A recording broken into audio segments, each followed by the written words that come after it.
क्या तालिबान अगर अफगानिस्तान पर काबिज हो जाता है तो भारत को उससे रिश्ते नहीं रखने चाहिए? क्या यह मुमकिन है आज की दुनिया में? या फिर भारत में भी इस समय चल रहा होगा यह सोच विचार कि किस तरह के रिश्ते हो सकते हैं तालिबान लेड अफगानिस्तान से? तालिबान की सत्ता तो वहां पर स्थापित हो चुकी है। केवल एक पंजशीर वैली है और कुछ बगलान के कुछ डिस्ट्रिक्ट हैं जहां पर उनका अधिकार नहीं है। उसके अलावा उनका अधिकार हो चुका है, काबुल पर तो उनका पूरा अधिकार हो चुका है। अब आपका सवाल था कि क्या भारत को इस तालिबान के साथ संबंध स्थापित करने चाहिए या नहीं। किसी भी संबंध को स्थापित करने के लिए पहले तालिबान को अपनी सरकार की घोषणा करनी होगी। अभी सरकार की घोषणा हुई नहीं है।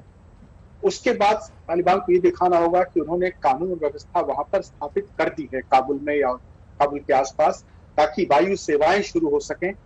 जब वायु सेवाएं सामान्य हो जाएंगी, जनजीवन सामान्य हो जाएगा, तभी हम सोच सकते हैं वहां पर किसी प्रकार के राजनयिक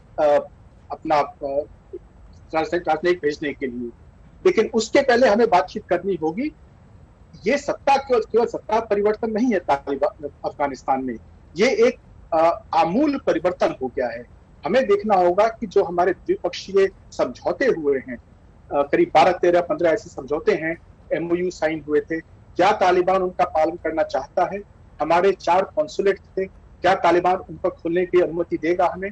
तो हमें इन सब बातों पर बातचीत करनी होगी और बातचीत करने के बाद ही जब हम पूरी तरह आश्वस्त हो जाएं कि हमारे हित और जो हमारे द्विपक्षीय संबंध हैं और जो अफगान नागरिक हैं उनके हितों की रक्षा होगी, तभी हमें संबंध स्थापित करने का प्रयास करना चाहिए या उस पर राजी होना चाहिए। हमें वो गलती नहीं करनी चाहिए जो हमने 1950 में की थी, जब कम्युनिस्ट पार्टी चीन में सत्ता में आई थी। तो हमने पहले उन्हें राजनीतिक मान्यता दे दी और उसके बाद बातचीत को शुरू करने की लालसा में हमारा कॉन्सुलेट है और हमारे जो बॉर्डर हैं वो सब, तो सारी बातें खुली रह गई और हमने मान्यता दे दी। तो हमें वो गलती नहीं करनी चाहिए। हमें अपने हितों की रक्षा करते हुए आगे बातचीत करनी चाहिए और जब हम आश्वस्त हो जाएं तभी हमें किसी प्रकार की राजनयिक संबंध की स्थापना करनी चाहिए। एम्बेसडर सज्जनार, अगर ऐसा हम करते हैं तो इसकी शुरुआत अब से होनी है। भारत को अपनी तरफ से ये शुरुआत करनी होगी। ये अभी जिस तरह का पसुपेश है, अभी जिस तरह से हम देख रहे हैं कि सब वहां से निकल कर आना चाहते हैं, अगर अफगानी भी आना चाहते हैं और आ ही रहे हैं, वहां के जो MPs हैं वो सब हिंदुस्तान में शरण लिए हुए हैं, तो ऐसी परिस्थिति में भारत का रुख कैसे नापतोल कर आगे बढ़ेगा? देखिए, आपने बिल्कुल ठीक कहा श्वेता जी। जो भारत का रुख नाप तोल कर आगे बढ़ेगा, हम कोई ऐसी जल्दी में नहीं है। जो उनको अभी काबुल को उन्होंने वो कर लिया है, अपने कब्जे में कर लिया है, पूरे देश को अपने कब्जे में कर लिया है, एक छोटा हिस्सा पंजशीर का अभी वहां पर बाकी है। तो हम कोई ऐसी जल्दी में नहीं है जो हम एकदम उनको मान्यता के बारे में सोच भी सकें। अभी तो देखिए, उन्होंने अपनी सरकार गठित नहीं की है। करीब 10 दिन हो गए हैं काबुल के ऊपर उन्हें आए हुए। 15 तारीख को वहां पर आए थे, उन्होंने अपना कब्जा किया था। 10 दिन में वो अपनी सरकार भी नहीं वहां पर अनाउंस कर सके हैं, कायम कर सके हैं। एक बारी सरकार आएगी, उसके बाद हम देखेंगे जो सरकार की नीतियां कैसी हैं।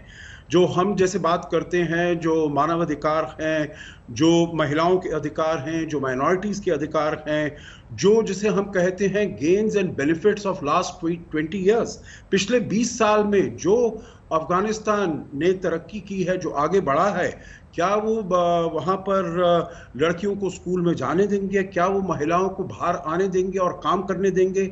ये सब हमें देखना होगा, जो मानवाधिकारों का वो कैसे संरक्षण करते हैं।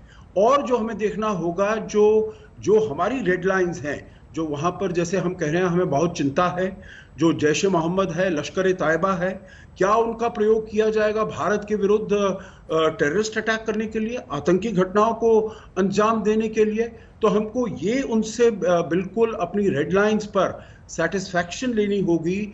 जो उनकी जो टेरिटरी है वो भारत के विरुद्ध किसी भी प्रकार के आतंकी घटनाओं को अंजाम देने के लिए इस्तेमाल नहीं होगी। तो जब हमको मालूम चल जाएगा, वो नीतियां अपनी अनाउंस कर देंगे, उसी के बाद हमें इसके बारे में सोचना चाहिए। जैसे दिलीप सिन्हा ने अभी कहा, जो हमारे कॉन्सुलेट्स थे चारों के चारों बंद हो गए हैं, एम्बेसी बंद हो गई है, और हालांकि टेक्निकली खुले हैं, वहां पर जो हमारे लोकल्स हैं वो काम कर रहे हैं, परंतु फिर भी जो वहां पर उनका क्या नजरिया है, क्या रवैया है, और भारत के जो प्रोजेक्ट्स हैं वहां पर उनके बारे में उनका क्या रवैया है। हमारे करीब 400 high impact community development projects चल रहे हैं, वहां पर के जो 34 प्रांत हैं वहां पर उनका कैसा नजरिया है। तो ये सब हमको पहले जानना होगा, उसके बाद ही हम कुछ ऐसा निर्णय कर सकते हैं। और आखिरी बात मैं इसमें यह कहूंगा श्वेता जी, जो हमको और जो डेमोक्रेटिक वर्ल्ड है उसके साथ भी हमें बातचीत करनी होगी, देखना होगा उनका कैसा रुख है, कैसा नजरिया है। मेरे विचार से इसमें सब चीजों में इंडिपेंडेंट एक एक करके वो नहीं डिसीजन लेना चाहिए। पूरी दुनिया को, कम से कम डेमोक्रेटिक वर्ल्ड को, क्योंकि अपने जो पड़ोसी हैं, चीन है, रूस है, ईरान है, टर्की है, इनके तो द्वारा हम जो स्टेटमेंट्स आ रहे हैं वो देख रहे हैं जो काफी पॉजिटिव हैं। उनकी तो एम्बेसी भी बंद नहीं हुई है, रूस की और चीन की, पाकिस्तान की तो एम्बेसी भी वहां पर बंद नहीं हुई है। तो इसीलिए उनके बारे में हम नहीं सोचेंगे, उनके अपने हित हैं, वो देख रहे हैं, वो बातचीत कर रहे हैं, वो कैसे तालिबान उनके हितों का पूरी तरीके से संरक्षण करेंगे, ये उन्होंने उनको प्रॉमिस कर दिया है। परंतु हमारे हितों का कैसे संरक्षण किया जाएगा ये हमको देखना होगा। इसी को हम, जब हमें पूरी इसके बारे में सांत्वना मिल जाएगी, तभी सेटिस्फैक्शन मिलेगी, तभी हम आगे का कोई कदम उठाएंगे।